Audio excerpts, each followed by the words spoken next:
Liam's sweetheart died because of me, and she hated me for 10 years because of it. Even when I was dying, she never forgave me. When I got reborn on the day everything happened, I decided to let them be together and take her sweetheart's place to die instead.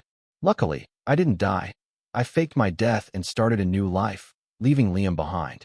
2 years later, Liam accidentally saw a photo of me and realized I was still alive. They say she went crazy on the spot. After 10 years of marriage, Liam finally found a stand-in for her sweetheart. He was a college student. He barely looked like Ethan, but Liam went nuts over him and spoiled him to death. The guy's family was poor, so Liam sponsored his education. When he needed an internship, Liam made him her assistant, and they were inseparable. Liam had promised me to go for a walk by the sea on my 35th birthday. It had been over a decade since we last went to the seaside, since Ethan drowned. On my birthday, I dressed my skeletal frame in fine clothes. I waited by the beach all day, but Liam never called. I sat there until nightfall, when her secretary finally told me that she couldn't make it because something came up. Remembering something, I found the college guy's social media. He posted a photo, and there was a hand in the corner. It was definitely Liam's. When she heard I was sick, she immediately dropped what she was doing and came over, cooking porridge for me herself. Only an older sister knows how to care, right? How sweet. The tumor in my brain was pressing on my nerves, and the pain was unbearable. I was almost relieved, silently smiling at the sea. Ethan, I'm almost there to pay for what I owe you. Liam came home in the early hours. She glanced at me on the couch and blandly said, "Aren't you going to sleep?" "Liam, I have something to tell you." "I know what you want to say." She took off her coat slowly. Even at 35, Liam's figure was impeccable, and she had the grace of a mature woman. No wonder she attracted a 20-year-old college student. I was indeed at the assistant's place tonight. He was feeling unwell and had no one around. I think it's tough for a young guy, so I went to visit. We'll go to the beach another day. It's not about that. She was a bit surprised. Then what is it? I was trying to figure out how to start when Liam guessed again. Birthday gift? I asked the secretary to give it to you, didn't I? Not that either. Liam's patience wore out. Noah, I'm really tired today. Just say it, and don't waste time beating around the bush. I'm in the late stage of brain cancer. I pushed the diagnosis report in front of her. I had thought of 100 ways to bring it up, but in the end, I used none. Liam couldn't believe it. She kept looking at the report over and over. The room was eerily quiet. Is this true? Can a top hospital fake it? For a moment, Liam had a different emotion aside from impatience, but it was fleeting. She quickly collected herself and put the report down. Let's get some rest. Is that all you want to say? When disappointment accumulates too much, it becomes devastation. Liam, I'm dying. This might be my last birthday alive. She paused, letting me throw the pillow and cup at her without dodging or resisting. After I calmed down, she wiped the water from her face, revealing a cruel smile. Noah, do you think this is karma? I froze, then I heard the rest. For indirectly causing Ethan's death. Liam tossed out those words and went into her room, slamming the door, shutting out all my futile hope. But I knew Liam was right. Ethan's death was related to me. Before I was 22, Liam, Ethan, and I were inseparable, the best trio around. But if you had to say I was the odd one out, both their families were wealthy. They'd been exposed to elite education since they were young and had plenty of common topics. If it wasn't for Ethan considering me his best friend, I wouldn't have had a spot at all. Then, like in all melodramatic love triangles, I fell for Liam, but Liam only had eyes for Ethan. I kept my crush to myself. For Ethan's 22nd birthday, I suggested we celebrate on the sea. He had a private yacht that hadn't been used yet, so he thought it was a good idea. He canceled a high-end club reservation for a birthday party on the sea. The party lasted several days. First, all was well, but on the third day, disaster struck. The yacht broke down, water started flooding in, and it was going to sink in about 20 minutes. There were 17 people on board, and 2 lifeboats that could carry 16 people in total. Someone had to stay behind to wait for rescue. To be fair, Ethan proposed drawing lots. Unluckily, I drew the short straw. After everyone boarded the lifeboats, Ethan suddenly snatched the lot from my hand. Noah, you go first. No, I drew the lot. Are you stupid? Ethan smiled at me. I can swim, you can't. So you go first. I can hold on longer than you. No, if you're staying, I'm staying too. Don't make trouble, okay? Maybe by the time you get to shore, I'll have swum there myself. Ethan pushed me onto the lifeboat. Without another word, he turned to Liam. Take care of him. Those were his last words to us. As soon as our lifeboat left, a storm hit. The extreme weather slowed down the rescue team, and by the time they arrived, the private yacht had fully sunk. Ethan didn't make it. Rescuers found his body in the wreckage of the sunken ship. Liam had planned to confess her love to Ethan once we returned to land. She had even prepared gifts and flowers, but the man she loved was gone forever, to the depths of the sea. Ever since, Liam has hated me. If it wasn't for me convincing Ethan to go out to sea, he wouldn't have died. If we hadn't switched lots, it would have been me instead. Later, Liam saw my diary and found out about my crush on her. She sneered, mocking. Like me? You're not worthy. But a week later, Liam suddenly came to me with a diamond ring, proposing in grand style. Photos went viral online. Everyone said they'd never seen a diamond this big. Also mentioned that the prince and Cinderella make a great couple. But they didn't know. In reality, a princess's gaze never rests on the night. Liam married me purely because of Ethan's last words. She took good care of me, just didn't love me. Liam never cheated, probably for Ethan's peace in the afterlife. She struggled to keep up the marriage for a decade until a look-alike showed up, and Liam's feelings rekindled. My illness worsened. Liam never visited me in the hospital. She was busy with work, busy with her assistant. On the hospital TV, a charity gala was being broadcast. Liam attended in formal attire with that assistant, Jake, following her. Jake dressed up to look just like Ethan. Then I noticed the brooch on him. It was Ethan's brooch. A 20th birthday gift. Simply because I said the brooch looked nice, Ethan took it off and gave it to me. I later learned that his sister bought it at an auction for millions. Ethan said, "So what's a few million? Noah's my best friend. He's worth it." After his death, I sealed it away, unable to open the jewelry box. Now, why did Liam dare to put it on someone else? I grasped my last bit of strength and made a call. "What's up?" A cold voice replied. "Busy today, talk later." No one can replace him. I cut Liam off abruptly, regardless of her busyness. I mustered up the energy to say, "No one can replace Ethan." "Liam, you're insulting him." Liam was stunned for a long time. I was too exhausted. After hanging up, I finally closed my eyes for good. On the day of my death, a storm raged, much like the day Ethan passed. "Noah, do you have a crush on Liam?" A familiar voice pulled me back into consciousness. I was reborn. 22-year-old Ethan sat in front of me, beaming. "Don't deny it. We're so close, you can't hide it from me." Seeing me dumbfounded, he said, "I guess right? Don't worry, I'll give you some alone time tonight. Make the most of it." I rushed forward, embracing Ethan. His familiar scent. It's him, alive. "Noah, what's wrong? Who messed with you? Tell me, and I'll handle it." "No, I just..." Before finishing, an alarm sounded. "The yacht is malfunctioning. Everyone gather on deck now." "Crap, really? I just been reborn." Everyone nervously gathered at the bow. The yacht was tilting, the stern sinking, and now, of all times, the weather turned worse. Like before, they were drawing lots to decide who waits for rescue. I took a deep breath and snatched the short straw. "It's me. You don't need to draw." Except for Ethan, everyone sighed in relief, quickly boarding the lifeboat. That's when I noticed Liam acting strange. Previously, she coordinated things, making sure everyone boarded orderly, but now she was dazed, eyes vacant, getting pushed on board like she'd lost her soul. Whatever, who cares? I clutched the short straw, counting down. 3, 2, 1. Ethan lunged to snatch my straw. I predicted it, sidestepping him. "What are you doing?" I feigned surprise. He said, "Noah, let's swap. You take this trip. I'll stay for rescue. I can swim. I can handle it." I shook my head. "No, drawing means it's my fate." "What nonsense. Remember, I'm a certified swimming instructor. You go. By the time you reach shore, I'll be swimming there too." "Thank you, Ethan. In my past life, I never got to thank him. I finally did this time." "Why suddenly thank me? We're best friends, right?" "Of course. Then live well, Ethan." He looked confused, yet Liam behind him.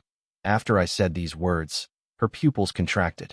Suddenly, she seemed to come alive, eyes fixed on me. The next second, I pushed Ethan onto the lifeboat. This time, it's my turn to die. I relaxed, letting myself sink with the ship.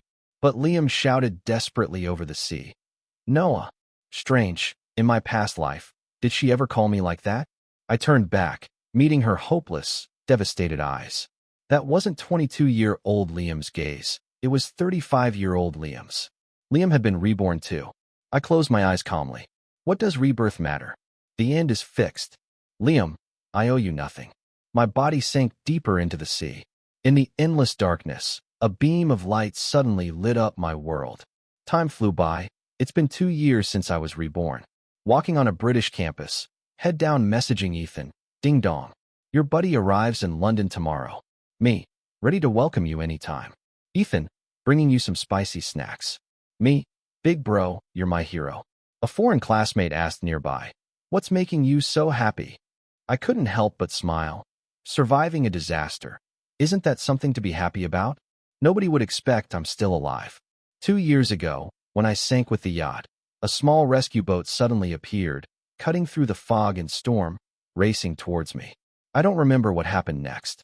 When I woke from a coma, I was in a foreign hospital, a familiar face beside me.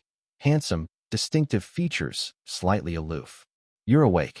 The doctor said you're out of danger. I paused, finally recalling the person's name. Sophia, that strict and stern sister who spent millions on a brooch for Ethan. Did you save me? Yes. Sophia gave me a quick rundown.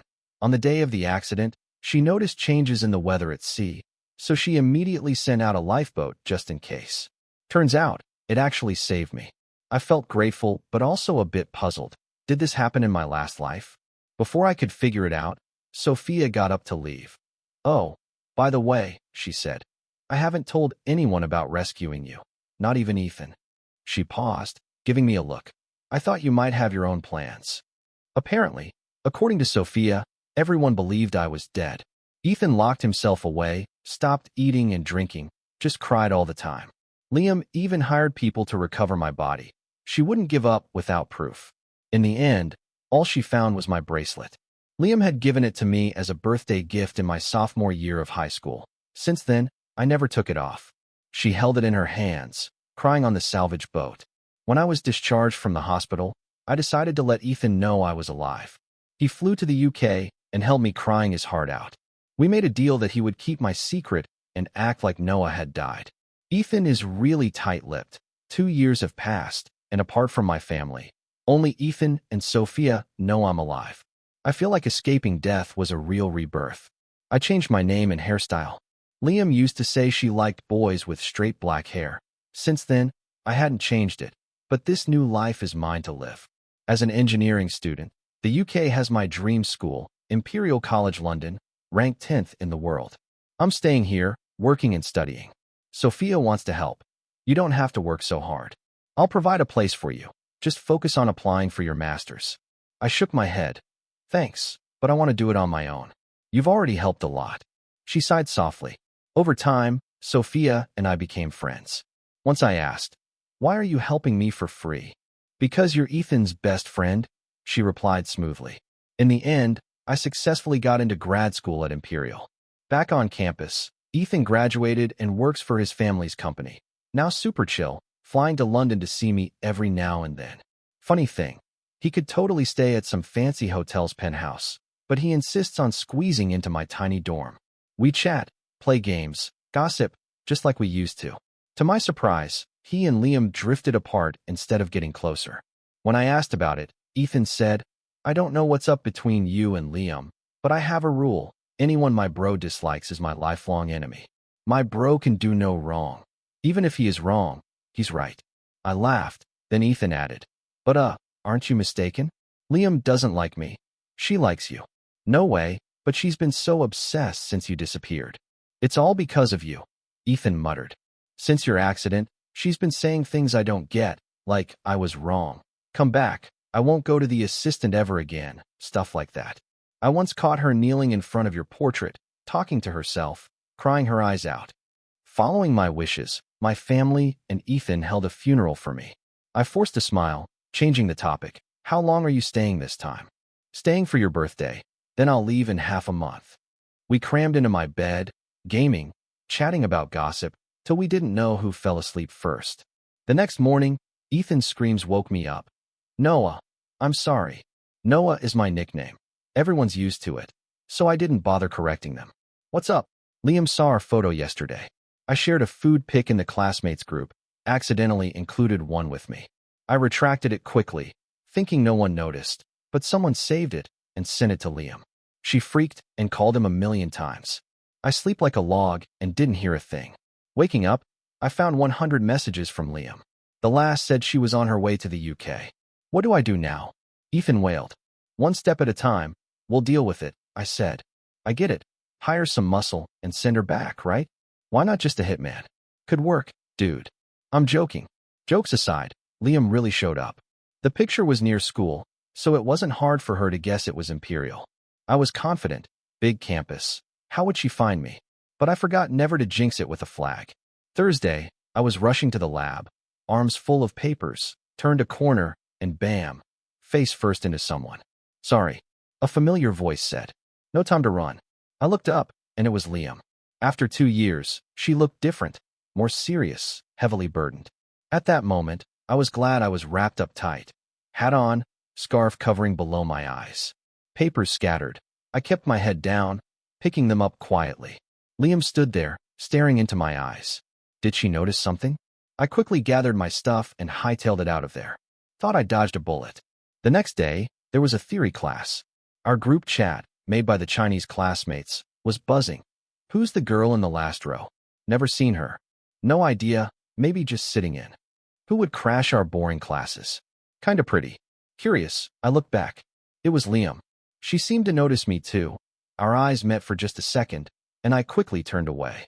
I silently prayed that she wouldn't get a good look at my face, but throughout the whole class, I could feel her intense gaze on my back. When class ended, I was the first one out of the room. I thought I could escape Liam's pursuit this way, but to my surprise, she was faster than me. She stopped me at the bottom of the stairs. Hey, don't you want your student card? I halted and checked my pockets. Sure enough, it was missing. I must have dropped it when I bumped into someone yesterday, and Liam found it. Her heels made a soft yet somehow intense sound on the marble floor. The photo on it looks great, she said. Noah, wouldn't you agree? There was no point in running anymore. Liam knew it was me and found the classroom for a reason. I turned around and snatched the card from her hand. Correction, my name's not Noah. So what happened to Noah? He's dead. She looked at me in silence. The weather in England is unpredictable, and now it started to rain lightly. Liam's eyes were like the current weather, foggy. You came back to life too, right? She asked softly. Yeah. Did you give up even your name just to avoid seeing me? Yes, I did. Liam's eyes reddened. Why? Because I hate you. Is that reason enough? Yeah, that's enough. I was a jerk before, and I hated myself too. But Noah, even if you hate me, don't avoid seeing me, okay? I glanced at her strangely. Are you sick? What's with the over-the-top affection? Say what you want, as long as you're happy. Liam moved closer, trying to place my hand on her heart. When I realized I loved you, it was too late. Heaven punished me by making me live through your death twice. It tore me apart until finally, before she could finish, I pulled my hand away and slapped her. Wake up. I stopped loving you a long time ago. Liam was stunned by the slap, taking a long time to recover. I didn't hold back. A red mark slowly appeared on her face. Being so pampered and sheltered, she'd never been hit before. She touched her face, smiling in satisfaction. I'll take it as a sign that Noah is willing to touch me. Ethan was right. She was out of her mind. Does that make you feel better? If not, you can hit the other side too. She even offered her face willingly. I stepped back in disgust. Don't make me sick. Sick? Liam paused. You think I'm disgusting? Absolutely disgusting. So could you bear with it and hear me out? No, I don't want to hear it. Just then, my savior appeared. I saw a Maybach pulling up in the rain and breathed a sigh of relief. I have to go. My girlfriend's here to pick me up. Girlfriend? Liam was taken aback, following my gaze. A woman got out of the car with a black umbrella. I eagerly stepped under her umbrella, not giving Liam another glance. Liam's face darkened. She knew this person. It was Sophia. She had business in England, so Sophia had been spending a lot of time in London lately. Before class, I sensed things might get sticky, which is why I texted Sophia to come rescue me. Sophia showed up just in time. Thanks for earlier. I told her. No problem. Has Ethan living with you been a distraction? No, he's headed to France today, I think. Sophia and I stopped by the store for a few things, and then went back to the dorm. No one was around the hallway. All right, I'm going in. I waved to Sophia, but she suddenly pulled me in for a wild kiss. The motion-activated lights turned off. In darkness, I carefully kissed back. Eventually, just as I was about to suffocate, Sophia let me go. When will we tell Ethan about us? I whispered. Let's wait a bit longer. She looked a bit hurt. Am I that embarrassing? No.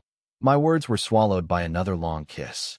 I'd been with Sophia for just over 2 weeks. Looking back, I still found it unreal. One day, she calmly asked me if I wanted to try dating her. I looked at her stunning face, and, for some inexplicable reason, I nodded. After cooling down, I kind of regretted it. After all, Sophia was my buddy's older sister. This might not be right, is it? Sensing my hesitation, Sophia asked, Then do you still like Liam? Absolutely not. Then just try. I'm good, at least as good as anyone else. You won't lose anything. She made a good point. No need to stay single for life over some ex-girlfriend. Sophia is indeed great, gentle and considerate. But still, something felt off when we were together. I was polite, she was too. Only in moments like these, when the lights were off, could we truly embrace. Caught in the moment, the plastic bags fell to the ground with a thud. Hey, is Noah back? Ethan's voice suddenly came, cheerfully approaching the door. He swung it open. My brain screamed alarms, and I quickly pushed Sophia away. Unprepared, she hit the wall with a dull sound that probably hurt. I looked at her apologetically. Sis, what are you doing here? Ethan asked curiously. Ran into her. She gave me a ride to the store.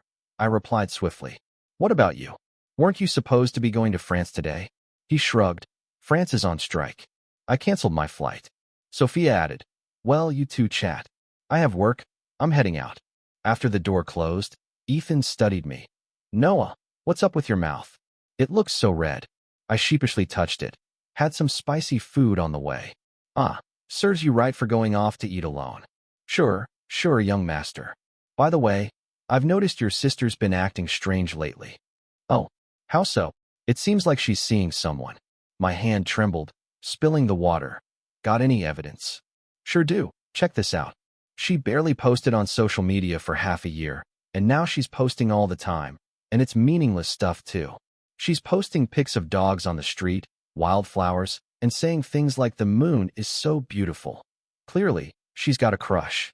Detective Ethan swiped through his phone, analyzing things for me. He didn't notice the message Sophia sent me. Noah, it hurts. I texted back. Did you just bump into something? Sorry, totally my fault. I was too nervous. Sophia replied with a puppy eyes emoji. Sophia is typically pretty reserved and serious, so it's quite the contrast when she acts cute like this. Noah, I want compensation. Me. All right, I'll make it up to you next time. Noah. Ethan paused, looking confused as he glanced at me. Who are you texting? You're grinning at your phone like a fool. Oh, just saw a cute puppy video. I tried to change the subject quickly, even throwing in something else. I ran into Liam today. It worked. He forgot all about Sophia. How was it? Did she notice you? I roughly mentioned what happened, leaving out any details about Sophia. Ethan clicked his tongue. She's really gone off the deep end. Next time, don't bother getting into it. I'm worried she might enjoy it. Ethan had a point. Liam really was losing it. That night, just as I was about to sleep, a message blew up in the dorm group chat. There's some girl kneeling outside Building C. Which one of you left your admirer out in the cold? Someone shared a picture in the group. Seeing Liam in that photo almost made me faint. It was raining the whole time. She was kneeling out there, looking so worn out and pitiful. You need a key card to get into the dorm building. She couldn't get in, so she was just waiting there for me to come down. Honestly, if Liam was keeled over on the street, I wouldn't even blink, but the expat circle is small. If I didn't deal with this incident would spread around tomorrow, from London to Scotland. I just wanted to study in peace and not be the protagonist in everyone's gossip. I stormed downstairs, fuming. Liam, how far are you going to take this? Liam's eyes lit up. Noah, you came to see me. I smirked. Eager to see me? Yep. Then why didn't you come see me in the past life when I was dying? Her smile vanished instantly. I'm sorry, Noah. I know I messed up.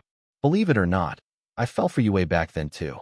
I was just too afraid to face it, so I acted all cold. Gross. Enough with the excuses. Liam stubbornly blocked my path and continued. I felt guilty. I felt guilty about Ethan. The moment she mentioned Ethan, I stopped. Noah, before Ethan died, he asked me to take care of you. That's why I married you. But after some years, I realized I had feelings for you. Liam's voice was hoarse, like a flickering old light bulb. At that moment, I felt so unsettled. I thought I was betraying Ethan. I started distancing myself from you, tried to brainwash myself, became numb. Then I met Jake, who reminded me of Ethan. To prove my love for Ethan, I doubled down on being nice to Jake. I almost burst out laughing. Too funny.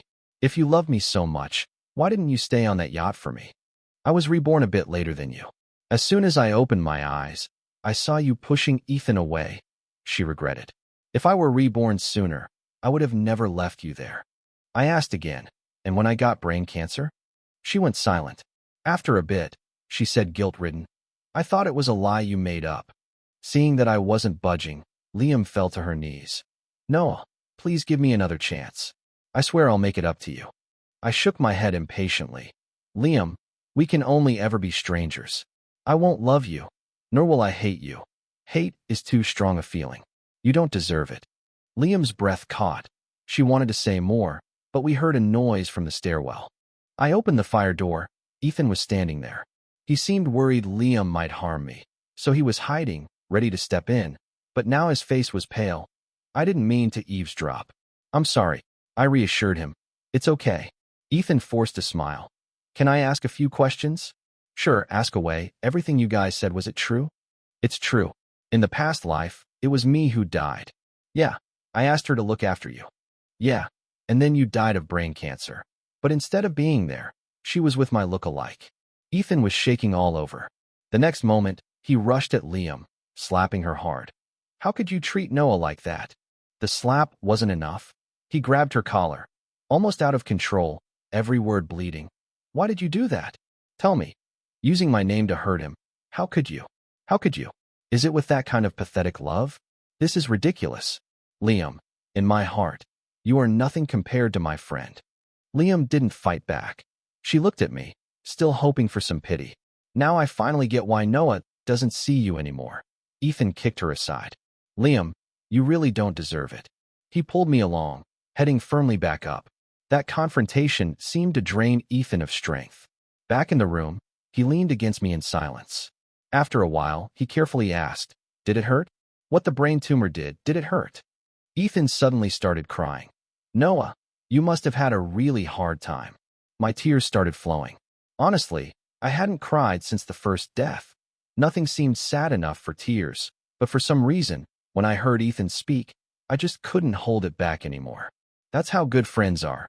They can see right through you, all your hurt and pain. No matter how well I pretend, I can't hide it from him. I didn't answer, and Ethan didn't push me either. He lightly patted me, offering some belated comfort. It won't hurt anymore, Noah. It won't. The next day, Ethan took me for a health checkup. The doctor said I was healthy. I told Ethan not to worry. In my previous life, the doctor mentioned my sickness was stress-induced. Constant unhappiness made me sick, but now I'm happy and fulfilled every day, so I won't get sick again. On our way home, Ethan made a wish by the pond. I asked, What are you doing? Shoo, making a wish for you, he replied.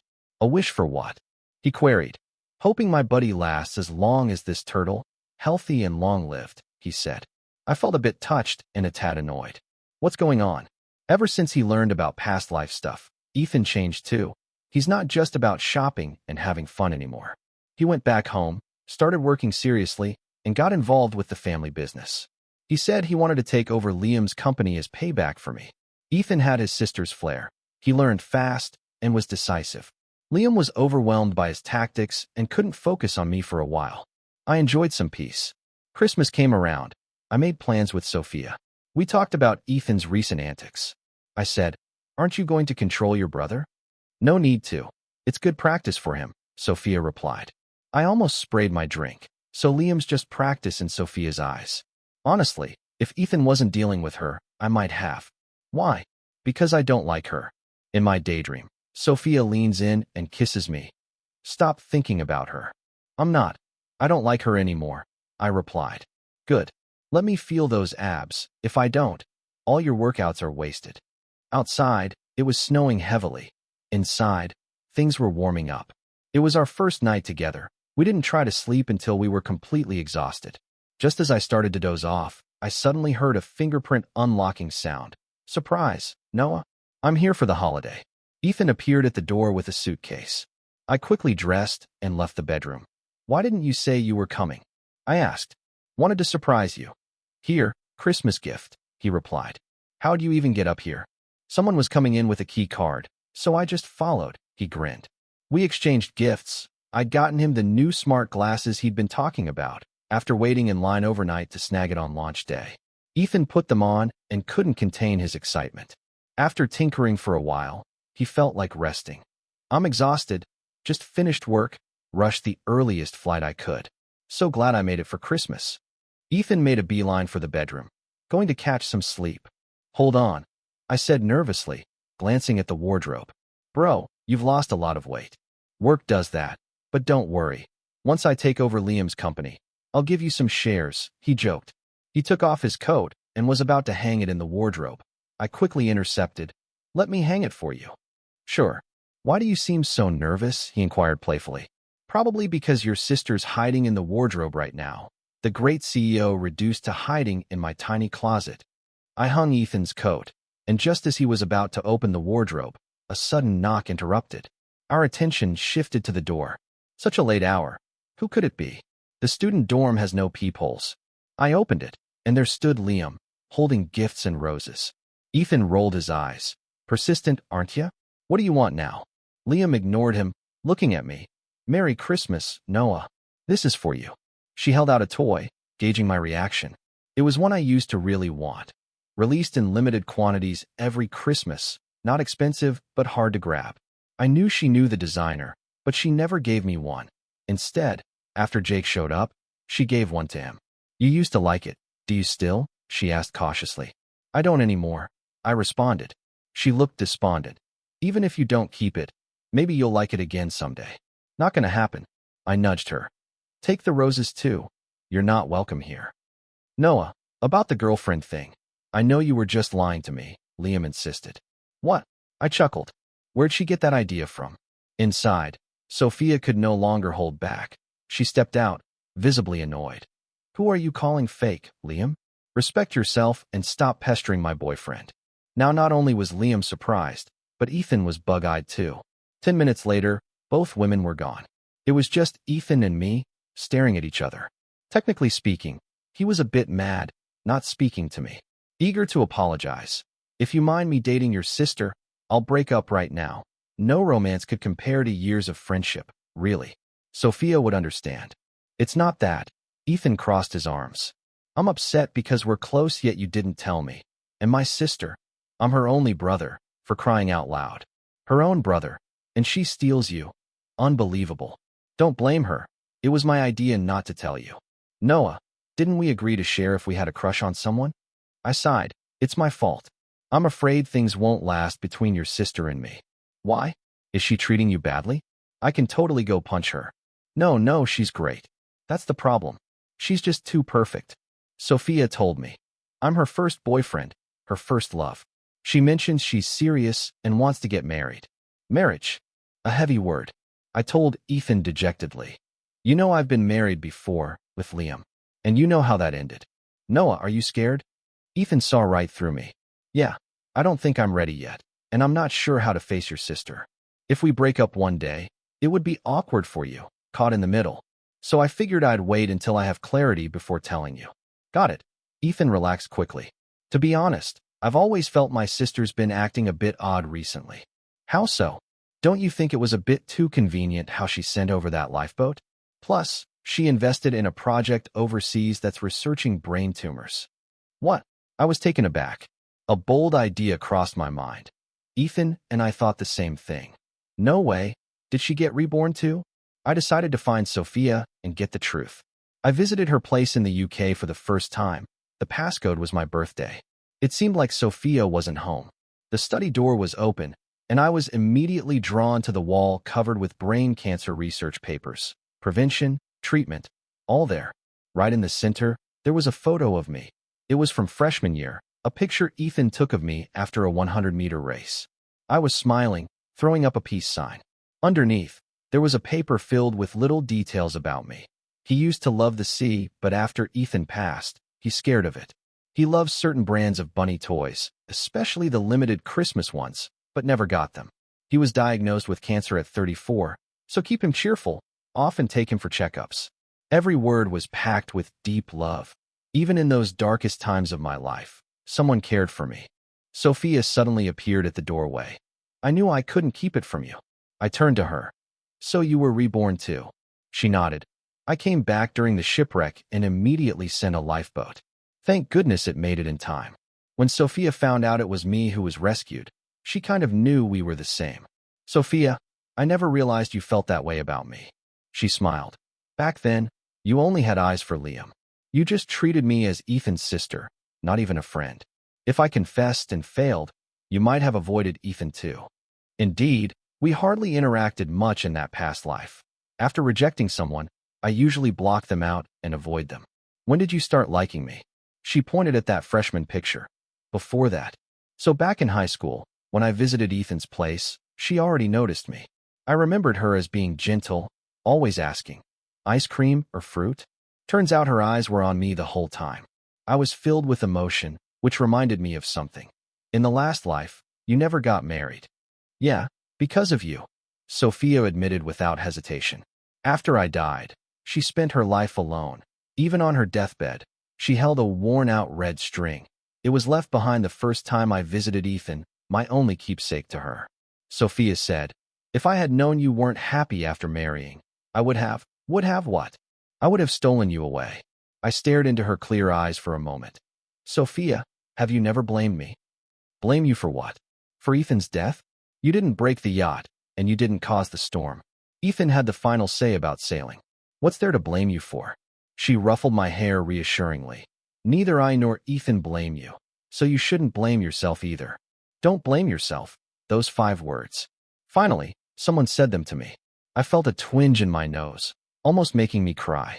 Ethan used to tell me their family was nouveau riche, but the siblings were brought up really well.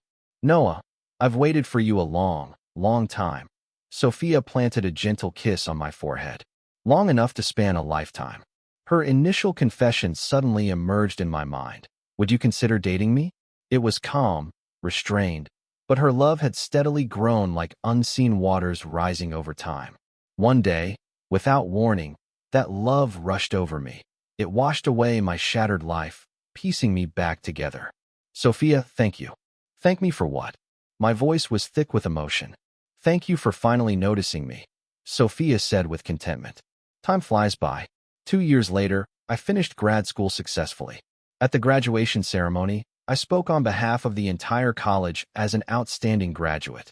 The siblings attended too. Ethan has changed a lot. He's become a leading figure with a touch of little CEO style. The plan to acquire Liam's company will be completed this year. Several UK companies offered me positions, inviting me to stay, but I chose to return home. With everything I've learned, I want to help build my country. That's my dream. After starting work, I ran into Liam a few times, mostly for professional reasons or unavoidable reunions. Until our final meeting. Noah, do I look different? I gave her a glance, didn't notice anything. She seemed a bit down and said, I've lost weight a lot. Oh, right. I wasn't really paying attention to what she was saying. I'm getting married. She was stunned. Married? Yeah, Sophia proposed to me, and I feel really happy. The wedding is set for later this year. They say when people feel happy, they let go of a lot. That's me right now. Even Liam doesn't bother me as much. Are you coming? I can send you an invite. She forced a smile. Sure. Back then, I didn't know she couldn't make it. She was sick, with less than 6 months left to live. My wedding with Sophia was grand. Ethan was the best man. He was happier than anyone. My good buddy became my brother-in-law, so I never have to worry about not getting along again. If he argues with my sister, well, I'll definitely side with my buddy. Brothers before anything. What sister? Never heard of her. Someone asked him, Are you really that close with your buddy? He laughed and said, blood brothers twice. What do you think? Later, Sophia put the wedding ring on me. I told Sophia, I do. Ethan was emotional in the audience. I used to think no one was good enough to be my brother-in-law. Now I just want to say, Sophia, how did you manage to do it? After the wedding, Liam sent a gift through someone. The middleman said she went on a long trip, might never come back. I said, oh well, wish her a great journey. I pretended not to see her obituary. Life is like being a traveler in this world. Liam has embarked on her next journey. I'm about to start a brand new life too. But as for me, I have someone I deeply love and the best friend in the world. From now on, I won't fear any storm.